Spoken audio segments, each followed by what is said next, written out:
శ్రీకాకుళం జిల్లా టెక్కిల్లోని దువ్వాడ ఇంటి దగ్గర ఉద్రిక్తత నెలకొంది. దివ్యల మాధురి, దువ్వాడ వాణి మధ్య తీవ్ర వాగ్వాదం జరిగింది. ఇద్దరూ ఇష్టమొచ్చినట్లు తిట్టుకున్నారు. ఇల్లు తమదంటే తమదని వాదించారు. టెక్కెల్లోని వివాదాస్పదమైన ఇంటిని మాధురికి దువ్వాడ శ్రీనివాస్ రాసిచ్చారు. దీంతో ఆమె ఆ ఇంటికి వెళ్లారు. ఇంటి దగ్గరే కొద్ది రోజులుగా నిరసన తెలుపుతున్న వాణి మాధురి పైన ఆగ్రహం వ్యక్తం చేశారు. ఇంట్లోకి వెళ్లేందుకు ప్రయత్నించారు. రాడ్డుతో డోర్ బద్దలు కొట్టారు వాణి. నిచ్చెన వేసుకుని పైకి వెళ్లేందుకు యత్నించగా పోలీసులు అడ్డుకున్నారు. ఈ క్రమంలో వాగ్వాదం పెరిగింది. వివాదాస్పద ప్రాపర్టీ తనదే అంటున్నారు దివ్యల మాధురి. బిల్డింగ్ తన పేరుపై ఉందన్నారు. బిల్డింగ్ ను తానే కొనుక్కున్నానని, తన ఇంట్లోకి ఎవరూ రావడానికి వీల్లేదంటున్నారు. వాణికి ఏదైనా సమస్య ఉంటే శ్రీనుతో తేల్చుకోవాలన్నారు మాధురి. తాను గతంలో శ్రీనుకు 2 కోట్లు అప్పిచ్చానని, డబ్బు ఇచ్చే పరిస్థితి లేకే శ్రీను తనకు బిల్డింగ్ రాసిచ్చారని మాధురి చెబుతోంది. టెక్కెల్లో ఇంటి వివాదంపైన దివ్యల మాధురి వీడియో రిలీజ్ చేసింది. యాక్చువల్గా నేను దువ్వాడ శ్రీని ఇంట్లో ఉన్నానని అందరూ వీడియోస్ పెడుతున్నారు. దువ్వాడ శ్రీని ఇంట్లో నేను లేను. నా ఇంటికే వాణి వాళ్ళ పిల్లలు అందరూ వచ్చి అలా చేస్తున్నారు. నేను ఇదివరకే మీ అందరికీ చెప్పాను, నేను శ్రీని గారికి ఒక 2 crores అమౌంట్ వరకు అప్పిచ్చానని చెప్పాను. అండ్ రీసెంట్గా కూడా తనకి డబ్బులు అవసరమైతే ఇంకో 50 lakhs కూడా ఇచ్చాను.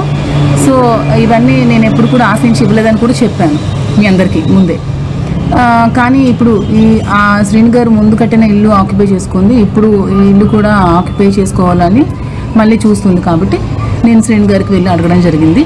అడిగినప్పుడు శ్రీని గారు, నేను నీకు అన్యాయం చేయడం ఇష్టం లేదు, నేను ఈ అమౌంట్ తిరిగి ఇచ్చే స్థితిలో లేను, కాబట్టి ఇది నా సెల్ఫ్ అక్వైర్డ్ ప్రాపర్టీ, నా కష్టార్జితం, సో నేను నీకు రిజిస్ట్రేషన్ చేసేస్తానని చెప్పడం జరిగింది. సో నేను లాయర్లకి వాళ్ళకి కూడా కనుక్కున్నాను, సెల్ఫ్ అక్వైర్డ్ ప్రాపర్టీ ఎవరెవరికైనా అమ్మొచ్చు అని చెప్పారు. సో శ్రీని గారు నాకు నిన్న 11:40కి రిజిస్ట్రేషన్ చేయడం జరిగింది. ఇది దాని డాక్యుమెంట్. సో ఇప్పుడు ఈ ప్రాపర్టీ కంప్లీట్గా నాది, it's my own property. So నా ప్రాపర్టీలోకి ఎవ్వరు కూడా రావడానికి ఎవరికి ఏ రైటు లేదు. తనకి ఏమైనా ప్రాబ్లం ఉంటే శ్రీని గారితోని వాళ్ళు ఏమైనా లీగల్ ఇష్యూస్ ఉంటే తెలుసుకోవాలి. కానీ నా ప్రాపర్టీ దగ్గరికి ఎవరు రావడానికి లేదు. Because it's my own property, నేను కొనుక్కున్న ప్రాపర్టీ. సో పోలీస్ వాళ్ళు నాకు రక్షణ కల్పించాలి, మీడియా వాళ్ళు కూడా నాకు రక్షణ కల్పించాలి. నేను ఒక్కదాన్నే ఇప్పుడు ఇంట్లో ఉన్నాను, నాకు సేఫ్టీ లేదు. ఆల్రెడీ ఇంటికి పవర్ ఆవిడ కట్ చేసింది, మీటర్ అవి లాగేసింది, సీసీ కెమెరాస్ కూడా అన్ని పగలగొట్టింది. నాకు అస్సలు సేఫ్టీ లేదు. ప్లీజ్ దయచేసి. బిల్డింగ్ తన ఆస్తి అంటున్నారు వాణి. ప్రాణం పోయినా ఇల్లు విడిచిపెట్టనని తెగేసి చెప్తున్నారు. తన ఆస్తులను అమ్మి ఇల్లు కొన్నామని చెబుతున్నారు. ఇంట్లోకి వెళ్లడానికి కోర్టు తమకు అనుమతి ఇచ్చిందంటున్నారు వాణి.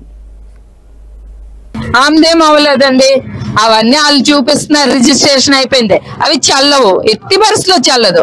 నా ప్రాణం పోయినే నేను 30 సంవత్సరాలు నేను ఇచ్చిన ఫైనాన్షియల్ సపోర్ట్ తో కొన్నారు ఈ ఆస్తి. అది అందరికీ తెలుసు. భగవంతుని చేతిలో దమ్ముంటే శ్రీని గారికి చెప్పమనండి, ఆయన కష్టార్జితంతో ఈ ఆస్తి కొన్నారని భగవంతుడు మొట్టేసి చెప్పను. వాళ్ళు భగవద్గీత మీద ప్రమాణం చేసిన తల్లి ఆవిడికి పుట్టిన కొడుకండి. వాళ్ళు ఏం మాట్లాడతారు చెప్పండి? దేవుడి మీద ప్రమాణాలు చేసి అబద్ధాలు ఆడిసి కుటుంబాన్ని, పిల్లల్ని, అందరినీ మోసం చేసిన వ్యక్తి దువ్వాడ శ్రీనివాస్. ఆ వ్యక్తి రిజిస్ట్రేషన్ చేస్తే చెల్లిపోద్దా? అంత సినిమా లేదండి. ఖచ్చితంగా అది నా కష్టార్జితంతో కొన్న ఆస్తి. నేను ఇప్పుడు ఆస్తుల కోసం మాట్లాడాలి. మొన్నటి వరకు నేను ఒకటే ఆలోచించాను, సరేలే అందరు కలిసికో ఉందామా అని ఆలోచించాను. ఈ ఇంటిలోన ఖచ్చితంగా నేను ఉంటానండి. ఆ రిజిస్ట్రేషన్ చల్లదు. కోర్టులో నేను అంతైనా ఫైట్ ఇస్తాను. ఎట్టి పరిస్థితుల్లో రాజీ అయ్యే ప్రసక్తి ఉండదు. ఎందుకనంటే ఈ ఆస్తిని ఖచ్చితంగా ఆ వారణాసి గోవింద్ కూడా చెక్స్ ఇచ్చారు. నా కష్టార్జితంతో, నా డబ్బులతో కొన్న ఆస్తి అండి. దీనికోసం ఎంతవరకైనా నేను ఫైట్ చేస్తాను.